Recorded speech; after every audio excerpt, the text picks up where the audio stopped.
बोली श्री राधा वल्लभ सरकार की जय।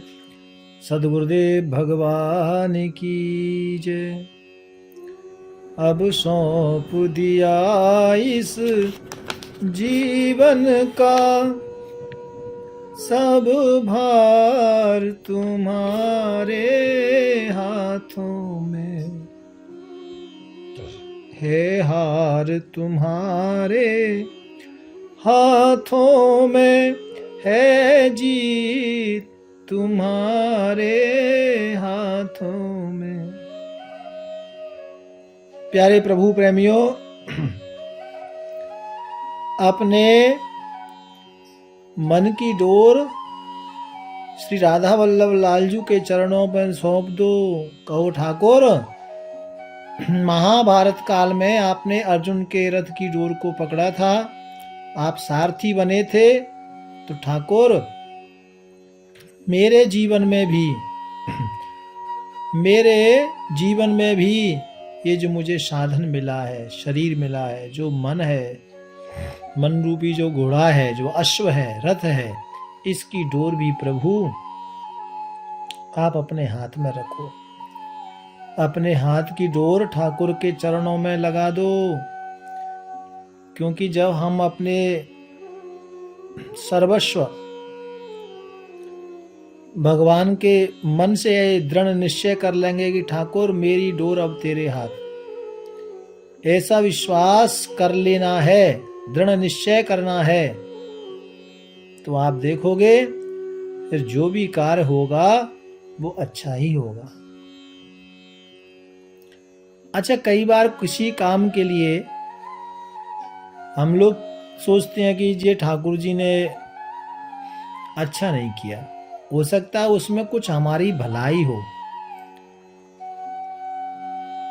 उसमें कुछ हमारी भलाई हो, वो एक क्षण के लिए हमें गलत लगता है, लेकिन आप विश्वास करो, ऐसी कितनी बात जीवन में मैंने देखी है कि बाद में लोग कहते हैं कि नहीं ये ठीक नहीं हुआ, जो पहले था वही ठीक था। तो क्षण मात्र सुख के लिए कई बार हम ठाकुर को दोषी बना देते हैं, भगवान पर दोष लगाते हैं। देखिए, भगवान कभी कुछ गलत नहीं करता, ये पक्की बात है, इसको समझना पड़ेगा मेरे प्यारे। एक कथा आती है, मैं आपको बताऊं। एक किसान था और वो किसान अपना गांव में था, अच्छे घर से था। किसान तो किसान ही है, बेचारा पढ़ा लिखा नहीं था। उसका नाम था भोला, भोला भगत। वो बेचारा अपना किसानी के लिए अपने खेत पर जाता, रोज किसानी का कार्य करता,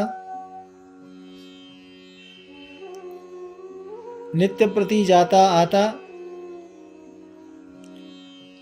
गांव वालों से मिलना, सहजता से प्यार, किसी से कोई रगड़ा ही नहीं, कोई झगड़ा ही नहीं, किसी तरह से कोई भी उसके अंदर व्यभिचार नहीं था, सरल बंदा था एकदम। जब वो खेत पे जाता था तो खेत जाने से पहले रास्ते में एक जगह भगवान श्री कृष्ण का मंदिर पड़ता। तो भोला जब जाता तब भगवान को प्रणाम करता, और शाम को घर आता तो भगवान को प्रणाम करता। एक दिन भोला अपनी पत्नी को कहने लगा, उसकी पत्नी का नाम था सुशीला। सुशीला,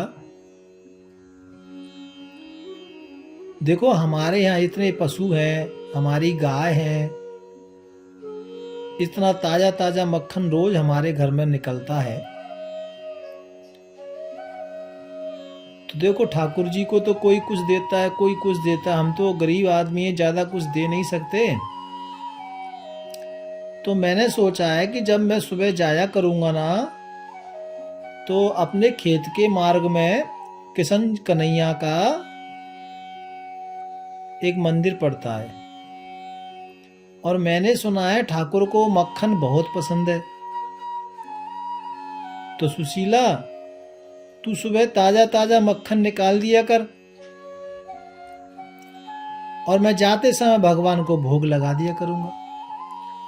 उसकी पत्नी ने सुना, प्रसन्न हो गई। वो भी भक्तानी थी। देखिए, गृहस्थाश्रम में पति पत्नी दो रथ के पहिए हैं, दोनों सुचारू रूप से चलेंगे तो ही भक्ति श्रेष्ठ बनेगी।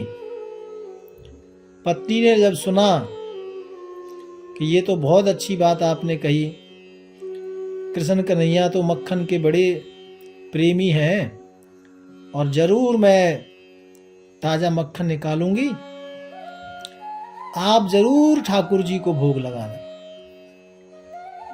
और सुबह प्रातः काल हुआ तो सुशीला ने ताजा ताजा मक्खन की एक छोटी सी मटकी भर दी, और अब जब उनके पति खेत पर जाने लगे तो दी। कहा, ये रास्ते में जो मंदिर है वो कृष्ण कन्हैया को भोग लगाना, और शाम को जब वापस आओ ना तो अपनी मटकी वापस लेते हुए आना। और मटकी में मक्खन भर दिया। अब वो भोला राम बेचारे गए, वो तो भोले ठहरे। मंदिर नहीं बना था, वृक्ष के नीचे ही मूर्ति खड़ी थी। एक पीपल का बड़ा वृक्ष था, उसके नीचे भगवान कृष्ण की मूर्ति थी। तो जाके अपना उसने मटकी रखी मक्खन की, और कहा, हे नंद गोपाला, आपको माखन बहुत प्रिय है, मेरे पास पैसे तो नहीं है, और आप तो बहुत बहुत कुछ लोग आपको इधर आके देते हैं, कोई धन देता है, कोई 56 भोग देता है, लेकिन सुनो, ये ताजा ताजा मक्खन मेरी पत्नी ने मटकी भर के भेजा है, और सो हे श्याम सुंदर, इसको आप पा लेना। और हाथ जोड़ के बोला, अपना मटकी आगे रखी भगवान के, और चला गया खेत पर। खेत पर चला गया। अब वो खेत पर गया, शाम को जब वापस आया खेत से तो देखा वो मटकी खाली थी, मक्खन की मटकी खाली हो गई। तो भोला ने देखा, अरे बाप रे, कन्हैया जी आपने मक्खन खा लिया। अब मूर्ति के सामने वो, आपने मेरा ताजा ताजा मक्खन खा लिया कन्हैया, बड़ी कृपा। भोला इतना प्रसन्न हुआ कि उसकी आंखों में प्रेम के अश्रु आ गए कि वाह, आज तो देखो पूरा कन्हैया ने मटकी भरा हुआ मक्खन खा लिया। तो उस वृक्ष से, मूर्ति से आवाज आई, वृक्ष की ओर से, हाँ भोला, मैंने तुम्हारे मक्खन का भोग लगा दिया। तो भोला ने कहा, ठाकुर जी क्षमा करना, आपने खा लिया, मैं नहीं मानता। कहा, क्यों? बोले, आप मेरे सामने आकर बताओ तो ही मानूंगा। भगवान कृष्ण कन्हैया एकदम प्रकट हो गए, क्योंकि भोला तो फिर भोला ही था। मतलब जिसका मन भोला है, जो सरल है, उसी को भगवान जल्दी मिलते हैं जी। तो भोला के सामने भगवान प्रकट हो गए और कहा, मैंने तो आपके माखन का भोग लगाया। बोला, ज्यादा कुछ बोला नहीं, कहा, वारे ठाकुर जी, और बड़ी कृपा की, अब मैं रोज आपके लिए ऐसा ही ताजा ताजा मक्खन लाऊंगा और आप जरूर रोज भोग लगाओ। भगवान जी कहते हैं, देख भोला, मक्खन तो मैं तेरा रोज पाऊंगा, लेकिन ये बात किसी को बताना नहीं। हाँ, किसी को भी नहीं बताना। बोले, नहीं बताऊंगा किशन जी, आप कह रहे हैं तो। हाँ, बस आराम से अपने शाम को आता, मटकी अपनी पत्नी को देता और सुबह ताजा उसमें मक्खन भरा के ले जाता। ऐसे ही सिलसिला चलता रहा। रोज जाता, सुबह मटकी रखता और शाम को वापिस लाता। एक दिन भोला मटकी रख रहा था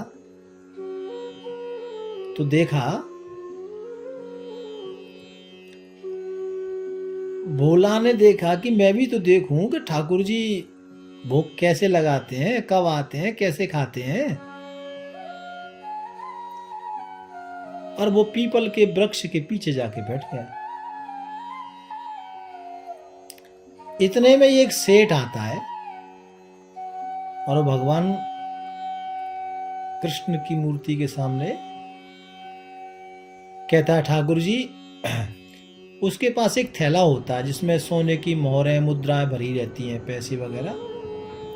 वो थैला उसने रखा, कन्हैया के सामने कहा, ठाकुर जी नया बिजनेस खोलने जा रहा हूं, बरकत देना, आपका आशीर्वाद लेने आया हूं। हाथ जोड़ के वो जो सेठ जी थे चले गए। लेकिन वो जो नोटों से, मुद्राओं से भरा हुआ जो उसका बैग था, झोला था, वो सेठ जी भूल गए। इतने में उधर से एक गरीब बंदा आया और वो भी भगवान से हाथ जोड़ रहा है, ठाकुर जी मैं बहुत गरीब हूं, मेरे घर में एक वक्त का भी भोजन बनाने के लिए आटा नहीं है, मेरे बच्चे भूखे मर रहे हैं, ठाकुर जी मेरे ऊपर कृपा करो। और उस गरीब ने हाथ जोड़ के मत्था टेका, आंखें खोली तो देखा सामने पोटली रखी है। वो गरीब ने उसको चेक किया तो उसमें तो नोट भरे थे, मुद्राएं भरी थी। गरीब बोला, वाह वाह वाह मेरे कृष्ण कन्हैया, आपने तो कमाल ही कर दिया, 1 मिनट में मेरी अरदास सुन ली और इतने सारे पैसे मुझको दे दिए। और जयकार लगाते हुए भगवान जी का वो गरीब आगे बढ़ गया, चला गया। थोड़ी देर बाद वहां एक सपेरा आता है। वो भी कृष्ण कन्हैया को कहता है, ठाकुर जी अब मेरा काम तो जंगल से बड़े बड़े ये जीवों को मैं पकड़ता हूं, तो आप मेरी रक्षा करना, क्योंकि आप तो कालिए नाथ हैं, तो मैं नावों को पकड़ता हूं कई बार, तो आप मेरी रक्षा करते हैं, तो बस ऐसी रक्षा करना ठाकुर, आपकी कृपा से खूब दाल रोटी चल रही, आनंद आ रहे हैं, बस मेरी रक्षा हो, आप करते रहना। ऐसे वो हाथ जोड़कर निवेदन कर रहा था। और भोला पीपल के पेड़ के नीचे से पीछे सब दृश्य देख रहा था, कौन क्या कर रहा है। इतने में जो वो सेठ था, उस सेठ को ध्यान आया, अरे बाप रे, मेरे पैसों की पोटली तो वहीं रह गई। अब वो वहां से सेठ भागा, साथ में 2 सैनिक लेकर के सेठ भागा। सेठ भागा तो यहां वो जो सपेरा था, हाथ जोड़ रहा था, भगवान का निवेदन कर रहा था, वो सपेरे को पकड़ लिया। का बता सोना कहाँ है, मेरा चांदी कहाँ है, मेरा धन कहाँ है। बोले साहब मुझे कोई धन वन का नहीं पता, मुझे कोई आपकी माया संपत्ति का नहीं पता ठाकुर। लाला जी मेरे को कुछ भी नहीं पता, मैं तो अभी अभी आया हूं। बोले नहीं, ये जरूर तूने ही चोरी की है। और वो सेठ ने उस सैनिकों द्वारा उस सपेरे को पकड़वा लिया। अब पीछे भोला ये सारा दृश्य देख रहा था। अब पीछे से वो भगवान से कहता है, ठाकुर जी देखो आपके यहाँ गरीब मार हो रही है, पोटली तो कोई और ले गया, और ये आपके दरबार में ये अधर्म हो रहा है, जल्दी से जाओ, बीच में बोलो नहीं तो फिर मैं बोलूंगा और मैं बताऊंगा फिर सारी बात। भगवान जी ने तो कहा था कि यहाँ कुछ भी दृश्य देखो चुप रहना, किसी से कुछ बोलना नहीं। अब वो जब सपेरे को ले जाने लगे तो भोला तुरंत आगे आ गया। और भोला तो भोला था बेचारा, वो सेठ जी से कहने लगा, सेठ जी क्षमा करना, इन्होंने आपके पैसे नहीं लिए। बोले तो पैसे किसने लिए, और तुम कैसे कह सकते हो कि तुम इसने पैसे नहीं लिए, अरे बोले मैं देख रहा था। क्या देखा? बोले इससे पहले एक गरीब बंदा आया था, वो हाथ जोड़ रहा था, उसकी आंखें खुली, सामने आपकी पैसों की पोटली आई, वो उठा के इस साइड को गया है, जल्दी पकड़ो। अब वो सैनिक भागे, सपेरे को तो छोड़ दिया, सैनिक भागे और उस गरीब को मिल गया। वो गरीब को पकड़ लिया, गरीब से पैसे संपत्ति लेकर के उसको जेल में डाल दिया। इधर शाम का वक्त हुआ, भोला कहने लगा ठाकुर जी मेरा जाने का समय हो गया है, अब आप मुझे दर्शन दो और मैं चलता हूं अपने घर। भगवान जी प्रकट हुए तो भोला ने कहा ठाकुर जी आपके दरबार में इतना सब गड़बड़ हुआ, इतनी लड़ाई झगड़ा हुआ, आप बीच बचाव नहीं कर सकते? आप आगे बोल नहीं सकते? आपके घर आकर के लोग इतना झगड़ा कर रहे हैं तो आप सब देख रहे थे। ठाकुर जी मुस्कुराने लगे, बोला तू नहीं जानता। क्यों, मैंने कोई गलत काम किया प्रभु? बोले तेरी दृष्टि में तो भोला तूने अच्छा काम किया है, लेकिन मेरी दृष्टि में वो गलत काम है। अरे महाराज गलत काम कैसे है? पैसे वाले को पैसे मिल गए, और बेचारा वो सपेरा उसको जेल में डालते, सजा देते, तो वो अपना उसको मैंने छुड़वाया ना। प्रभु जी गलत नहीं किया, मैंने तो सच का साथ दिया। भगवान जी बोले तो भोला सुन, तूने एक दृष्टि से पाप ही किया है। तो भोला ने कहा पाप? बोले हाँ। बोले वो कैसे महाराज? बोले आपको मालूम है जिस सपेरे को तुमने छुड़वाया था, वो सपेरे की मृत्यु हो गई। हे भगवान, ऐसे कैसे? तो बोले वो सपेरा यहां से सीधा गया जंगल, और जंगल में जाके वो किसी बीम में हाथ डाला तो किसी नाग ने उसको डस लिया, उसकी मृत्यु हो गई।